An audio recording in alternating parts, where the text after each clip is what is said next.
How many of you who've seen a doctor in the past year or two felt like your doctor spent enough time with you? Show of hands, please. Not very many. Well, that's because in today's practice, physicians have only about 2 hours to spend with their patients in total. The rest of their time is spent on mind-numbing clerical data entry with computer systems. And that's taking its toll on medicine. So we're going to talk about how we got there and what we can do to change that. So how do we get there? Well, Medicare spends about $600 billion a year on healthcare right now. Half that money goes to only 5% of the patients out there. So the business leaders of Medicare said, well, let's throw computer technology at it. That'll solve the problem. Make medicine a whole lot more efficient. Well, good idea. Good in theory. Kind of bad in practice. What happened is there was an incredible toll on physician productivity. And we'll talk about how that happened. Part of the productivity issue is physicians having to spend far too much time with their systems. Now, in order to get doctors and hospitals to buy these systems, they said, we'll sprinkle $40 billion out there to doctors and hospitals, and they'll go ahead and buy these systems. So that's what happened.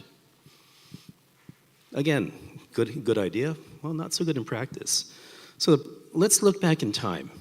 Right here is a classic physician's note, what I would have written 5 years ago.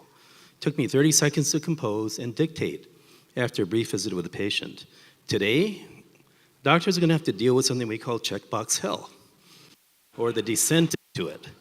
This is a classic EMR, electronic medical record screen. So to record the information on that simple note, I have to select which one of 1,000 or more data entry screens has the proper data that I need to check on. That takes 10 to 15 minutes in some cases, sometimes more. Doctors take the work home so they can do this. You think they're happy with that? Well, there's more. Medicare, at the end of last year, published an 800-plus page document listing at least 400 different rules physicians have to follow this year. And if they follow those rules, they get paid well. If they don't follow those rules, they don't get paid as well. So physicians following those rules, well, what do you think is going to happen? This is one of the doctors who has quit. He was a Stanford medicine hospitalist. He got frustrated, tired, and he's now a rapper and a comedian. You should check out his video. It's really epic. But on the dark side, this is how physicians feel. You know, they got keyboards. They're tired of this kind of stuff. The emotional toll on docs is really, really tough. They're demoralized. They're burnt out. In fact, half the physicians in the country are suffering from physician burnout. And that's a threat to not only the medical practice, but to you as a patient. Because burnt out physicians can commit medical errors.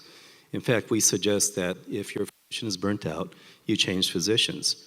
Why is that? Medical errors are now the third leading cause of death in the country. Okay, 250,000 people died due to medical errors last year. Yeah, you're right, it is holy crap. So there was a solution. Instead of going back in time to old technology, which is out there today, let's go back to science fiction from 50 years ago. There's a guy named Dr. Leonard McCoy on the Starship Enterprise had this really cool device called a Medicaltricorder. What it really is a device that uses artificial intelligence to gather data, in their case from patients on different planets, aggregate that data, translate it from Russian, English, Romulan, Klingon, and summarize it into that little box you saw. So that's where we're headed. And today, medicine's at the tipping point. That's no longer science fiction.